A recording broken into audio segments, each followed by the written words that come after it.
looked at, what was it we looked at again? Yeah, get set methods. And today we're going to look at method overloading. And method overloading is you've got one method, and that one method can does in the braces it does a block of code, and I've created a new method in answer. Right. So in this method, within the braces, there's a block of code. In that block of code, you can do many complicated things, and that's why you would call this method to do that job. A method does something. All we're doing here is just returning this just to show, to demonstrate that we can do this. And so I've created this method. And method overloading is where you have more than one method. You have one method, but you call it more than once. And this is why it's overloaded. And so I've copied this method and printed it again straight underneath it. So we've got it twice, exact same arguments, everything. And you can see that there's an error. So if we run the program, does not like it, it's not going to work. Right.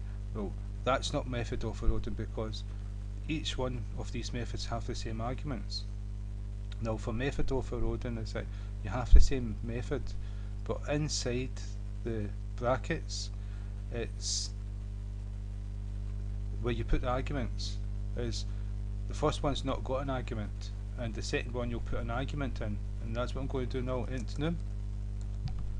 And what you can see here is there's no error anymore. It's accepted this method twice, but what's different between the method is I've put an argument inside the brackets. Now if I cut and paste this here and I paste it again, it doesn't like it. It's saying, whoa, there's going to be an error here, and if we run the program there's going to be an error because these have the exact same arguments. This one, no problem, it's different because it doesn't have an argument.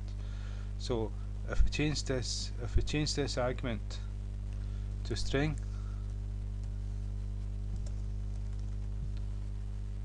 oh, right, it thinks that's good. It doesn't. There's no error message anymore. And the reason for that, both have got one argument, but it's different type. As long as the arguments are different, you're not allowed to put two integers as one argument, even if these names can be whatever we call them. So even if I had an integer and I called it a different name, it doesn't matter. That's just a name we're using to identify what's getting passed in.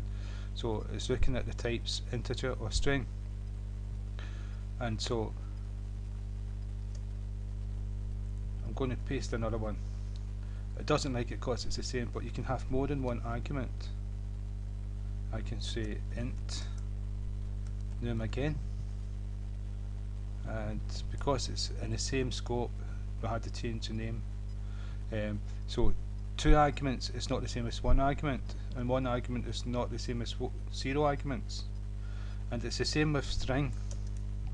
If we do the string one, if we do string name string name 2, that's good because it's not the same as string one argument, because it's got two arguments, and you can have as many arguments as you want, and you can mix the types.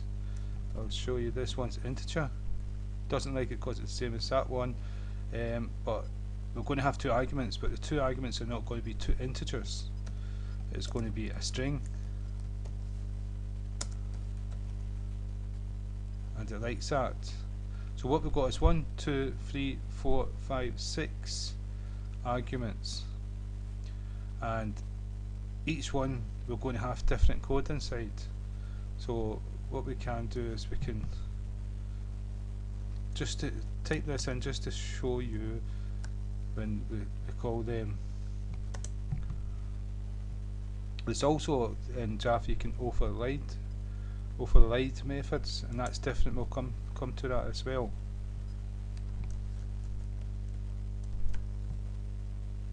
And fourth. fifth, and sixth.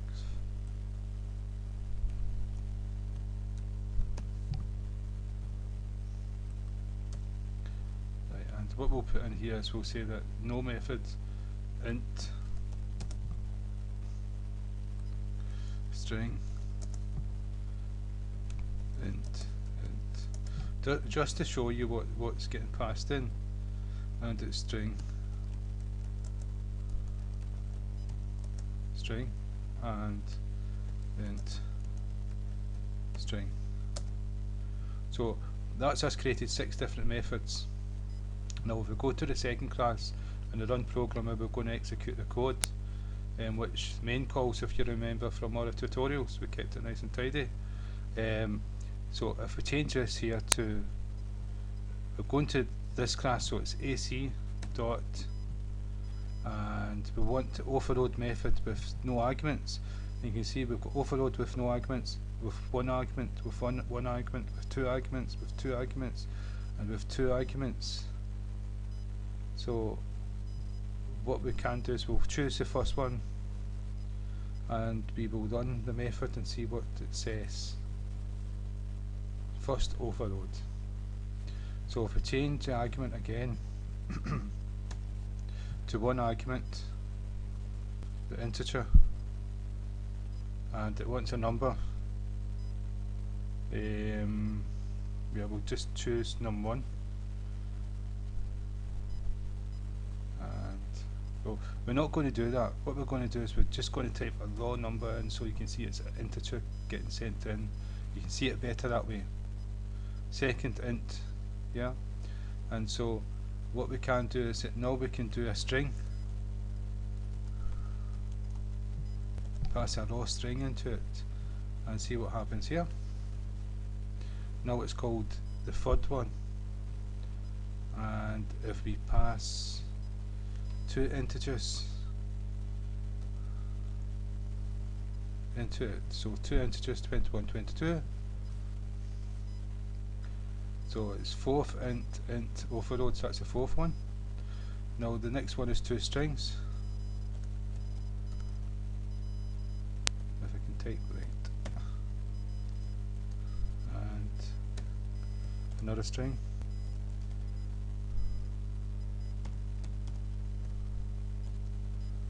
and if we run this one, now it's called the fourth overload method, and if we change it to a number and a string,